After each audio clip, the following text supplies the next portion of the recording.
साझा करेंगे, क्या रणनीति रहेगी, कैसा पिच रहेगी, कैसा खेलेगी, इस बारे में आप हमें अपने विचार साझा करें।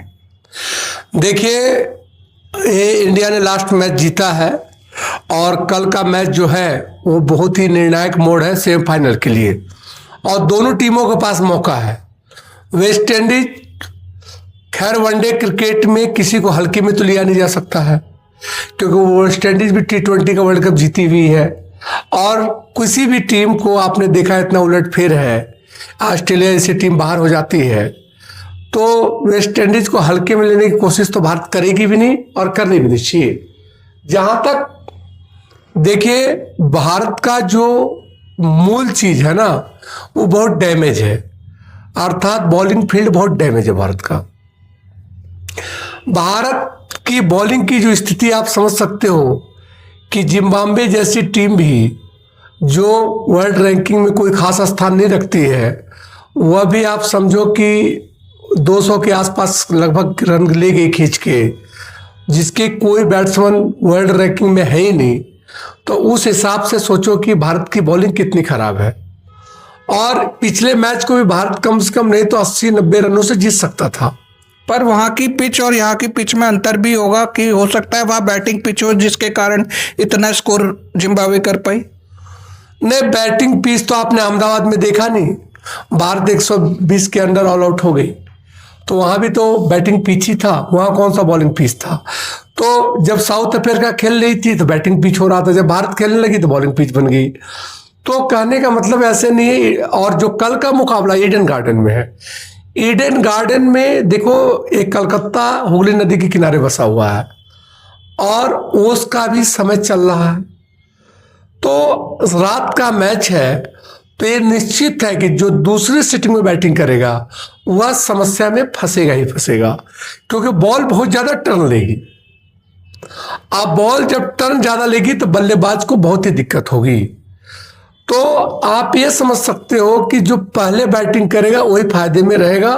और भारत लगभग मैच जो जीतता है वो पहले बैटिंग करके ही जीतता है। आपने देखा जितने मैच भारत ने हारे हैं वो पीछे बैटिंग करके ही हारता है भारत। तो इस मैच में टॉस बहुत अहम भूमिका निभाएगा जहां तक मुझे लगता है।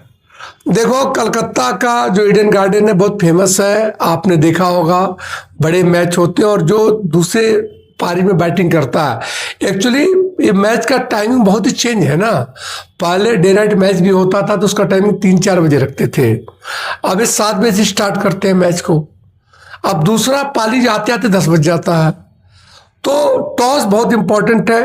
और जहां तक प्लेइंग 11 की बात है, भारत को प्लेइंग 11 में बहुत बदलाव करने होंगे, और बदलाव में दो में एक तो फिक्स है कि शिवम दुबे को इन्हें ड्रॉप करना चाहिए, क्योंकि लास्ट मैच में भी आपने देखा कि 2 ओवर में 45-46 रन लुटा दिया, और पूरे टूर्नामेंट में कोई खास फर्क नहीं है, न बैटिंग से न बॉलिंग से। पर एक मैच में तो शिवम दुबे ने बड़ी अच्छी पारी खेली भी थी बैटिंग से। नहीं, Shivam Dube as a batsman team में नहीं है, आप ये चीज समझिए, Shivam Dube as a all rounder team में है।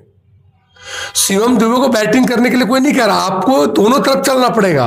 और आपका इनके जगह पे थर्ड भारत फास्ट बॉलर नहीं रखती है कि शिवम दुबे थर्ड हमारा फास्ट बॉलर है।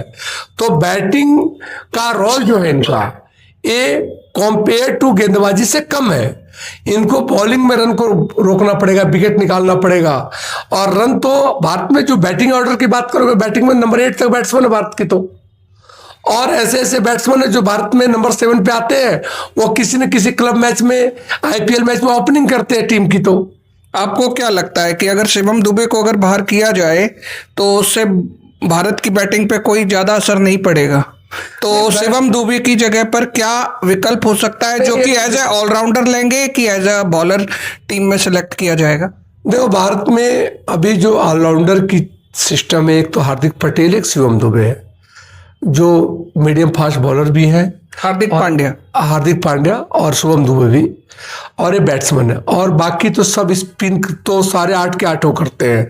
आपने देखा तिलक वर्मा भी करता है, अभिषेक भी करता है, सभी स्पिनर तो सभी है, अर्थात उस तरह से ऑलराउंडर देखोगे तो सभी है।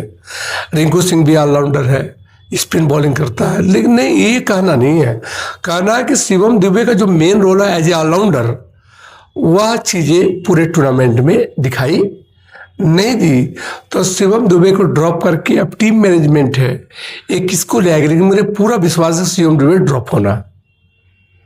तो आपको कोई ऐसा विकल्प दिखाई दे रहा हो जो शिवम दुबे की जगह आ सकता है? नहीं, शिवम दुबे की जगह विकल्प तो मैनेजमेंट देखेगी, लेकिन मैं ये बता दूं आपको कि कल का मैच के लिए दोनों टीमों के लिए बराबर का हिस्सेदारी है। और अब भारत का रन रेट बहुत खराब है वेस्ट इंडीज के कंपेयर में, तो अगर कहीं बारिश वगैरह हो गया तो निश्चित तौर पे भारत ट्रबल हो जाएगा, अर्थात टूर्नामेंट से बाहर हो जाएगा। इसलिए पहला चीज कि क्रिकेट प्रेमियों के लिए कि बारिश तो ना हो, और उसके बाद जीतना तो कंपलसरी ही है। तो इस तरह से भारतीय टीम को मैं शुभकामनाएं देता हूं। और कल जो फील्डिंग में भारतीय टीम की स्थिति कोई खास अच्छी नहीं है, और अभिषेक का फॉर्म में आना भारत के लिए बहुत अच्छा रहा।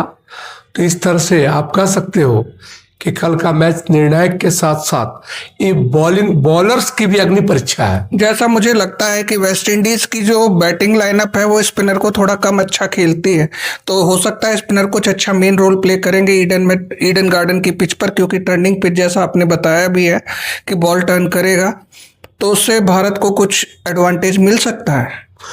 देखो उस दिन तो देखो T20 में आप देखो बैट्समैन का बहुत बड़ा रोल होता है, और देखो अभी वरुण चक्रवर्ती भी कोई खास कमाल नहीं कर पाए हैं। तो इस भारतीय स्पिनर ने कोई खास कमाल तो पूरे टूर्नामेंट में अब तक अर्शदीप को छोड़कर, बुमराह को छोड़कर किसी का कोई खास छाप नहीं है।